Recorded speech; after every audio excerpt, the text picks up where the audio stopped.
அன்பார்ந்த இறைமக்களே, கிறிஸ்துவின் மறுரூப ஜெபக்குழுவின் வாயிலாக இன்று உங்களை சந்திப்பதில் நான் பெரும் மகிழ்ச்சி அடைகிறேன். மக்களை, சந்தோஷமாக இருக்கீங்களா? நிறைவாக இருக்கீங்களா?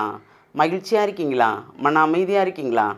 மக்களே, இன்று என்ன தேவையோ அதை நாம் எடுத்துக்கொள்ளும் போது நமக்கு ஒரு நிறைவான மகிழ்ச்சி உண்டு இல்லையா? அந்த மகிழ்ச்சியோடு இந்த நாளை நாம் தொடங்குவோமே. இன்றைக்கி அவர் நமக்கு என்ன செய்து தருகிறார் பார்ப்போமா? இறைவாக்கினர் எசேயா எழுதிய நூல் அதிகாரம் 11 இறை வார்த்தை 1-4 முடிய. ஈசா என்னும் அடிமரத்திலிருந்து தளிர் ஒன்று துளிர்விடும், அதன் வேரிலிருந்து கிளை ஒன்று வளர்ந்து கனி தரும். ஆண்டவரின் ஆவி அவர் மேல் தங்கியிருக்கும். ஞானம், மெய்யுணர்வு, அறிவுத்திறன், ஆற்றல், நுண்மதி, ஆண்டவரை பற்றி அச்ச உணர்வு இவற்றை அந்த ஆவி அவருக்கு அருளும். அவரும் ஆண்டவருக்கு அஞ்சி நடப்பதில் மகிழ்ந்திருப்பார். கண் கண்டதை கொண்டு அவர் மட்டும் நீதி வழங்கார். காதால் கேட்டதை கொண்டு மட்டும் அவர் தீர்ப்பு செய்யார். நேர்மையோடு ஏழைகளுக்கு நீதி வழங்குவார். நடுநிலையோடு நாட்டின் எளியோரது வழக்கை விசாரிப்பார். வார்த்தை என்னும் கோலினால் கொடியவரை அடிப்பார். உதட்டில் எழும் மூச்சினால் தீயோரை அழைப்பார். Praise the Lord.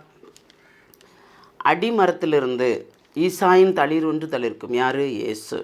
ஏன்னா யூதாகுலம், தாவீது அரசு, அந்த அரசிலிருந்து யூதாகுலத்தில் இயேசுடைய வம்ச வழிகள் வருகிறது இல்லையா?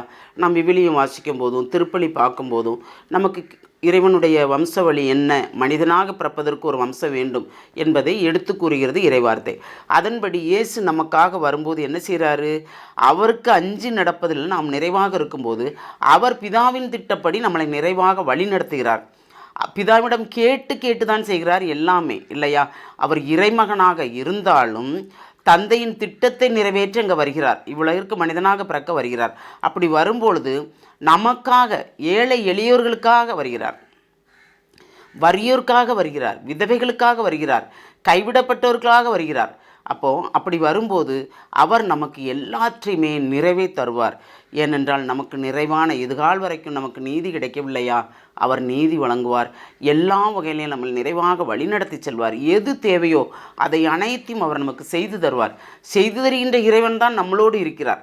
ஆண்டுதோறும் இறைவன் பிறப்பை எதிர்பார்த்து காத்திருக்கிறோம். அது எப்பொழுதும் வழக்கமாக நடக்கின்ற எதிர்பார்ப்பு இல்லையா?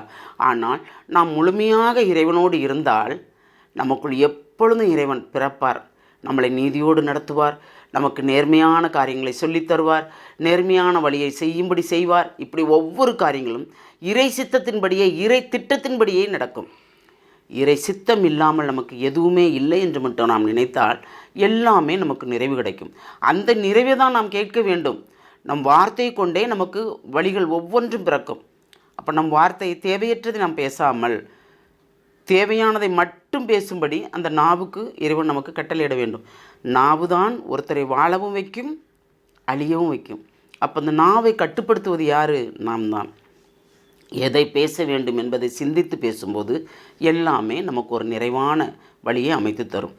அந்த நிறைவான வழிதான் இறைவன். அவரை தேடும்போது எல்லாமே நிறைவாக இருக்கும். இறைவன் பிறப்பு நமக்கு ஒரு நிறைவு, அவர் வழிநடத்துதல் நமக்கு ஒரு நிறைவு, அவர் செயல்படுதல் நமக்கு ஒரு நிறைவு. இப்படி எல்லாத்துலேயுமே ஒரு நிறைவு காணும்போது குறைவு நமக்கு தெரியவே இல்லை இல்லையா? அப்போ அந்த நிறைவை கேட்டு மன்றாடுவோமா? தாயும் தந்தையுமான இறைவா, ஆமாண்டவரே, தாயாய், தந்தையாய், சகோதரனாய், நண்பனாய், நல்ல ஆலோசகராய் எங்களுக்கு இருந்து ஒவ்வொரு நொடிப்பொழுதும் நீர்தாமே எங்களை வழிநடத்துகிறீர் ஆண்டவரே. அந்த வழிநடத்துதலுக்கு நாங்கள் நன்றி கூறுகிறோம். எல்லாம் வல்லவரே, உம்முடைய கிருபையும் ஆசீர்வாதம் இருந்தால் போதும் என்று நாங்கள் விசுவசிக்கிறோம். நாங்கள் உம்முடைய வார்த்தையை கேட்டு அதன்படி நடப்பதற்கும் செயல்படுவதற்கும் நீர்தாமே எங்களுக்கு அருள் தர வேண்டும் என்று உம்மை இறைஞ்சி மன்றாடுகிறோம். எங்கள் ஜெபம் கேட்கும் நல்ல பிதாவே. ஆமேன், ஆமேன், ஆமேன்.